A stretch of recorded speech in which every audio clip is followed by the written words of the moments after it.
Hello everyone, here's what's coming up tonight on News Center Now. We promised double digits. Did this nor'easter deliver? They send a plow truck, they'll send the engine, they'll send the ambulance just to get one person out of a house. Slide-offs and downed power lines mean all hands on deck for first responders. Plus, it's playtime on Maine's mountains and trails. Fresh powder extends the winter recreation season. And a former DHHS commissioner says if he were still in that job, Mainers would already know what happened to Marissa Kennedy. This is News Center Now.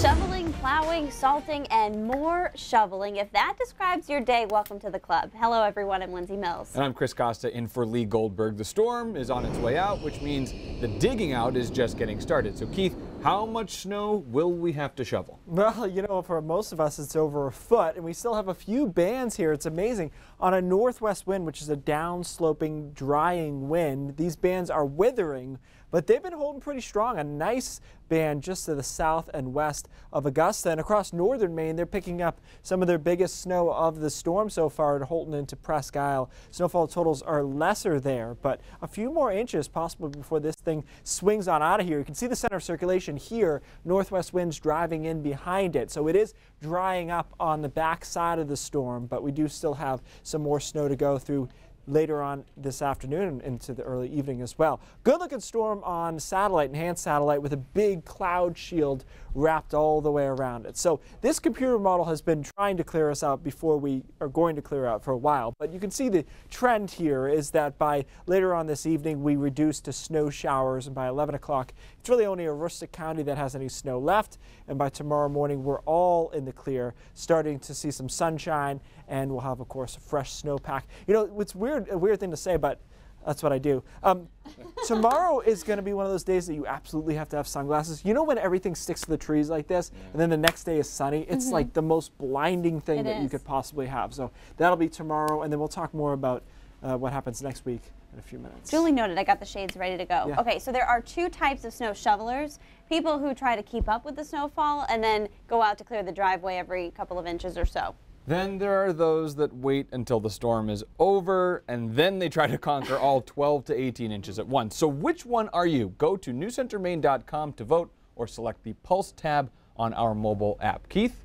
I'm a total dad shoveler, even though I'm not a dad yet. And by that I mean, you remember when you're a kid, you see your dad, he wants to get a task done, and he's going at a hyper speed that isn't possible? Yes. That's me with shoveling. I'm like, I don't want to be out here very long. You reach a crisis point. I'm just going to get out, and yeah, I'm just like as fast as I can and out. Lindsay? Okay.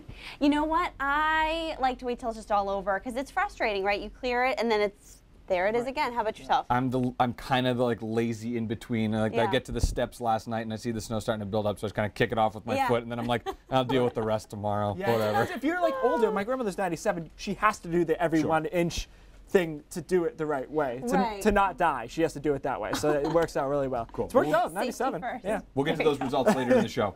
So while it's a snow day for most, our first responders and plow drivers are among the select few who work very long hours making sure our roads and communities are safe. Many of these workers will retreat to one place every snowstorm where everybody knows your name, and it's not Cheers. How you doing, gentlemen? Get some breakfast. For some, it's the start of the day. Can't be working here without coffee. Others are at the end of their 24-hour shift. They all know their feeding times. The kitchen of the Biddeford Fire Department serves up hot breakfast. Scrambled eggs, the bacon, the sausage, the home fries, the pancakes. It's been tradition for years now with every big storm. It's one less thing everyone has to worry about. Truck with a plow on fire. They arrive on scene to flames and heavy smoke and get to work. A tire explodes, but soon the flames are under control. Firefighters switch from using water to foam to make sure the fire is out. No one was injured, no word yet on a cause. In a different engine, another call. There it is. Power lines down across the road, a typical call when the snow is wet and heavy. English muffin, toast, anything? Only moments before, the same two firefighters were in the kitchen cooking breakfast. They secure the area and it's back to the hub. Some of us will probably continue on. Where hot coffee and good company await. It's nice to be able to have everyone come together. And most of the calls the fire department responds to on storm days are medical related. Fire officials say sometimes patients will suffer cardiac arrest from, speaking of, shoveling. Line workers are also out in full force today. Emera, Maine reporting about 1,200 outages. More than 19,000 households are without power in CMP territory. Snowstorms can be kind of a pain for adults, but for lots of kids, it's a fun day off from school. Matthew from Greenville sent in this picture of kids and his putt playing in the snow.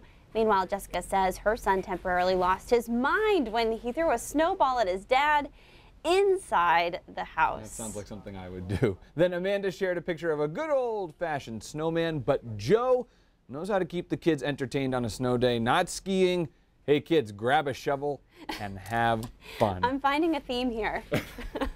Once you get through the snowstorm chores, you can actually have some fun on the slopes. Not every ski area in Maine can make massive amounts of snow, so this storm helps out owners and extends the ski season for families.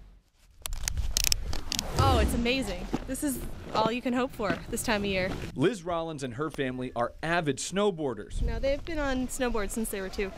What's your favorite part about snowboarding? Going over jumps. Waking up to a dream come true. More than a foot of snow. Like, we only cleared the driveway enough so we could get the car out. Multiple inches of fluff, saving smaller ski areas in Maine, extending the season for places like Lost Valley in Auburn. This month has been unseasonably warm. It's been difficult. We haven't had a chance to make snow. Some of these smaller family-owned ski areas don't have the same capabilities as some of the big resorts when it comes to making snow. So all of this fresh powder is a huge boon. And this is just an anchor for us. This is going to make it so that we can stay open that long. It's perfect. The timing is perfect. We love it. Which means more money that they can reinvest in the mountain, enhancing the fun for families. These guys are happy to be out of school and on the mountain. Lost Valley plans to stay open until the end of March. Today, I'm defending America's national security by placing tariffs on foreign imports of steel and aluminum. In 15 days, all foreign steel crossing into America will cost an extra 25%. There will also be a 10% tariff on foreign aluminum imports. President Trump made this announcement this afternoon, joined by steelworkers and union leaders. Canada and Mexico could be exempt from the tariffs pending a negotiation of NAFTA. Everybody wants to know what happened to Marissa Kennedy and could she have been saved? Next on Now, a former DHHS commissioner tells us why Marissa Kennedy's case file should be released to the public.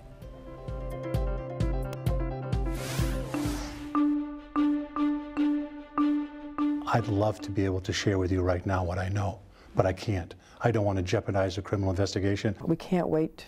We're not going to wait for the end of the homicide case to allow an inquiry to go forward. That doesn't make sense either, because they're two different kinds of inquiries. Do you think an OPEGA investigation now and that, report possibly coming out could jeopardize the homicide case in any way? No, I don't think so. The situation here is simple. Marissa Kennedy was murdered allegedly by her mother and stepfather after years of abuse. Multiple people say they reported that abuse to DHHS. Mainers want to know where the system failed Marissa, but DHHS is choosing to hide behind privacy laws. Michael Petit was the commissioner of DHHS from 1979 to 1987 and recently wrote an op-ed in the Portland Press-Herald about his experience with the child's murder in 1982 and the overhaul of DHHS policies and practices that followed. We're very lucky he joins us now live in studio. Thank you so much for being here. Thank you. First question is simple, yes or no. Do you think the DHHS commissioner should be releasing the case file of Marissa Kennedy to the public? He should be releasing a lot of information. I don't know about the entire case file, but absolutely unequivocally, yes, he should be releasing information. Why? Well, it erodes public confidence if he doesn't. Everybody thinks that the department has something to hide. That's one thing. It also denies the public understanding what resources may be needed to do the job, and are they staffed up to do the job properly to protect children. So that only happens when the public understands what the facts and figures are. Did a worker have a manageable caseload? Were they well trained? Did they have resources to draw upon? So that's how you educate the public, is talking to them about it, not hiding behind a confidentiality shield. So let's talk about that confidentiality shield, because he's telling us that state statute prevents him from telling us about Marissa Kennedy's case. Is that true? I don't think it's true. I think that people have looked at this nationally. There have been several reports, including one called Secrets That Kill. It actually gives Maine a very high rating, an A rating, on its law in terms of even mandatory reporting on this thing, and the Commission has broad latitude in deciding what information to release. I don't know what force could be holding them back on this thing legally. I don't believe there is anything. Now, you wrote in your op-ed, quote, "The law was not meant to shield the agency from public scrutiny. An informed public is essential to preventing future killings of children." Can you expand on that a little bit? Look, no one wants a child to be hurt, and the public broadly supports all efforts to help children, and we saw that recently with the display in Bangor and Stockton Springs with people showing up. They can't commit resources, legal resources, funding resources, unless they understand the problem. There's a lot of stuff that goes on in Augusta. I mean, it's the crossroads of all of the state's business. Children are easily excluded from that, and it's not proper to not speak about what their needs are. So you actually experienced the murder of a 3-year-old when you were the commissioner of DHHS back in 1982, I believe that was. Yes. What kind of response did you give at that time, and how did that affect you in the department? Well, we had done an internal investigation. This was a case in Washington County that wouldn't have gotten much attention. There isn't very much media up there. But when we looked at what the case was, everybody had their fingerprints on it to blame. The hospitals, physicians, attorneys, prosecuting attorneys, the judge, and the Child Protective Services people. And I think it's important to underscore that Child Protective Services unit is a department within a government. But the Child Protective system is much broader than that. There's criminal proceedings, there's civil proceedings, there's a lot of players. DHS takes the lead, but these others are in their orbit, and they need to do their job as well. I want to run something by you. Here's something Attorney General Janet Mills, who happens to be running for governor, said to us yesterday. We're going to play the tape. The public has a right to know what happened. I think the best way for the public to know what happened is for the Legislative Committee, the Government Oversight Committee, to direct OPEGA to begin a prompt, professional, and nonpartisan investigation, collect all the facts, sift through that which may be confidential, the rest not confidential, and come up with a report with recommendations, with findings, report to the Legislative Committee of Oversight, and let the people know what happened. What do you think is the best way for this information about Marissa Kennedy to be released to the public? Do you think the commissioner should release it now, or do you think we should wait for an independent government investigation and then get the information after that? I don't think it's an either-or situation, and I think if the department remains silent until the study is actually done, it will further lose public confidence in the work that it's doing. If it loses confidence in what it's doing, it means that the legislature is skeptical about funding levels, about statutory changes that may be needed. So I think it's important to stand up in front of the public now and say, here's what I can tell you, A, B, C, D, these things happen. There are some things that we don't know, there are some things that we can't talk about. But the Oversight Committee really should not be looking at this specific case exclusively. It really ought to be looking at the overall needs of the system. There are many more children that are injured and died that are not reported on in the way that this child has been. Understood. Thank you so much for being here. We're going to continue with you on Facebook during our commercial break after this. For now, Lindsay, I'm going to send it back to you. All right, Christina, thank you so much. Soon, this latest snowstorm will be a memory, but unfortunately, there might be another one on the way. Forecast coming up. And that's not Photoshop on your newsfeed. The McDonald's Golden Arches really are upside down today. We'll tell you why. Southern Maine is in the clear, but it's still snowing in Bangor, where a lot of people are outside enjoying the weather, including Tennyson Coleman. That's right, he caught up with some snowmobilers who are soaking in the last few weeks of winter. Hey, Tennyson. Hey guys, that's right, it still is snowing here in Bangor. Earlier today I was also in Herman and it's snowing there as well. And you know what? This winter I've done so many stories on snowmobiling, I thought I'd give it a try for myself. Check it out. A few more weeks of winter means a few more weeks of snowmobiling. It's good physical activity.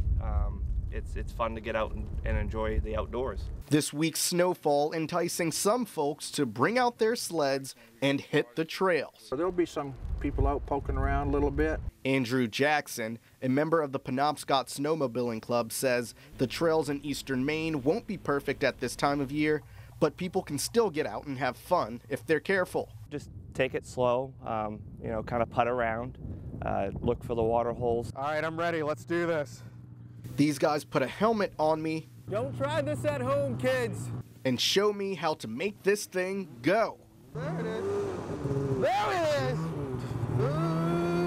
Oh, snap. This is fun. Okay. I've never done this before.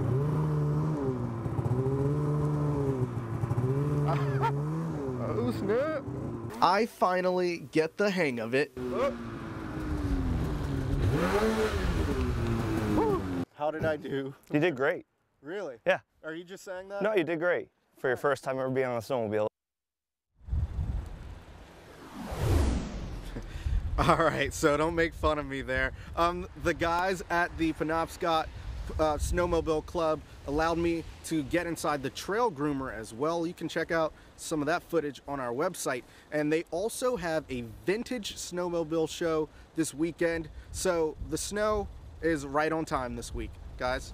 That's awesome. Cool. Very good, very good. What are we going to do to get Tennyson into some gloves?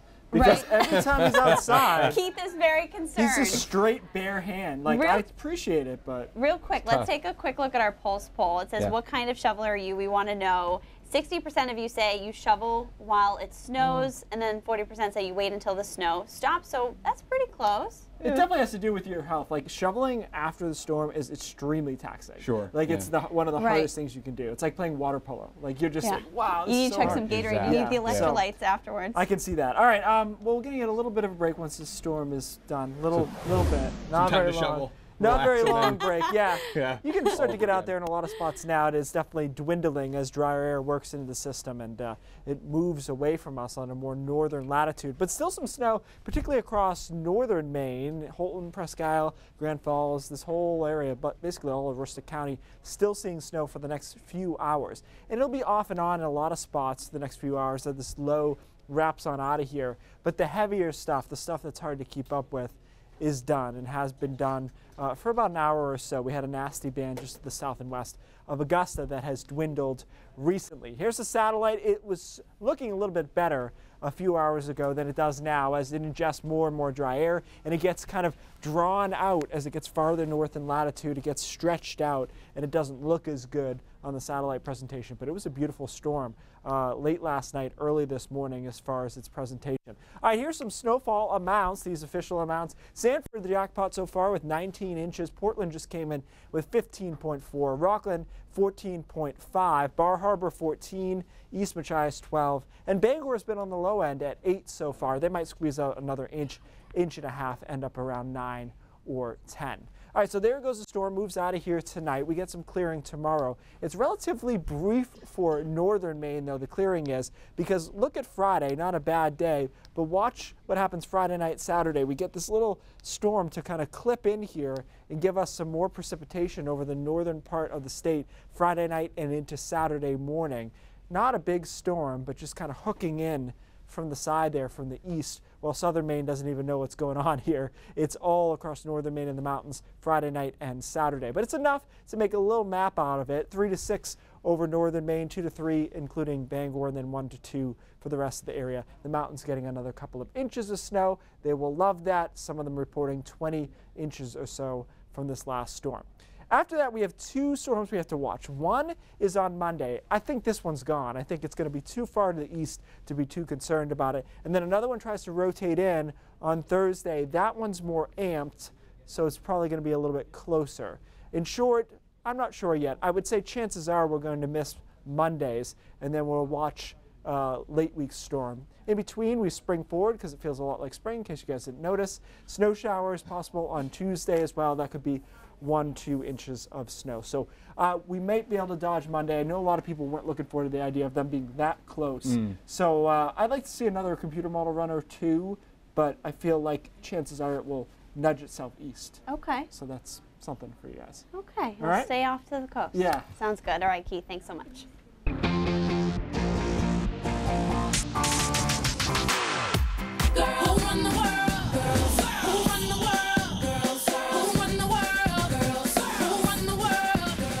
And sometimes we need a reminder, right? Beyonce's always got it going on. It's International Women's Day, and social media is honoring the powerful female in all sorts of ways. The New York Times launched a new project to honor the extraordinary women who never got an obituary. Women like Ada Lovelace, who is recognized as the world's first computer programmer, that's pretty cool, and Ida B. Wells, investigative journalist, suffragist, civil rights leader, and all-around boss. And they released more than a dozen obits today, including Sylvia Plath and Henrietta Lacks.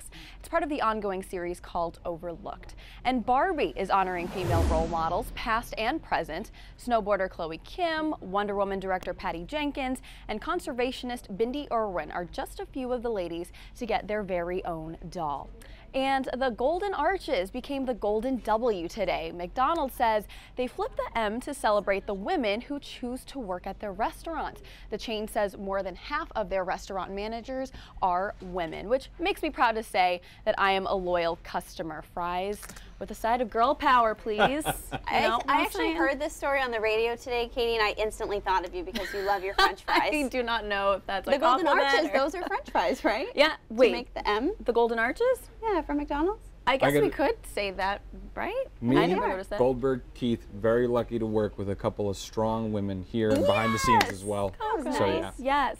Very good. Very good. Appreciate it. All right, let's check in now with Cindy Williams, who has a look at what's coming up tonight at 5:30 on News Center Maine. Hey, Cindy. Hey, guys. Sanford, boy, they hit the jackpot in this nor'easter. We're going to see how that southern Maine community is digging out from more than 19 inches of snow. Wow.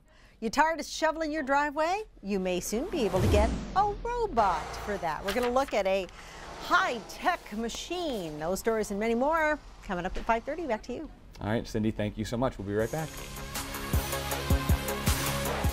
All right, we're going with the pulse results first. I just heard in my ear. Sure, here. let's bring them up. We want to know what kind of shoveler you are. Do you wait until all the snow has fallen to shovel, or do you get the shovel on the pavement as soon as the first flakes hit? What do we have for results? It looks like we're at about 63% shovel while it snows, 37% wait until it's all over. So we have I'm kind in of the a minimum. proactive kind of group here. I'm not sure that we have raindrops. I think we're having some technical problems with it. So hopefully we'll get to it tomorrow. It's actually about the amount of plastic in the ocean right now, and it's not a happy thing, but the visual behind it is astonishing. So not intentional that this is a one-day tease here, but tomorrow we will give it to you on Braindrops. In the meantime, dig it out from this storm. We'll be quiet for a couple of days, and we'll watch the next one next week. Very good. All right, Keith, thanks so much, and thanks for joining us here on News Center Now. We appreciate it. Always ask us your questions with the hashtag AskNow, and News Center Maine at 5:30 starts right now.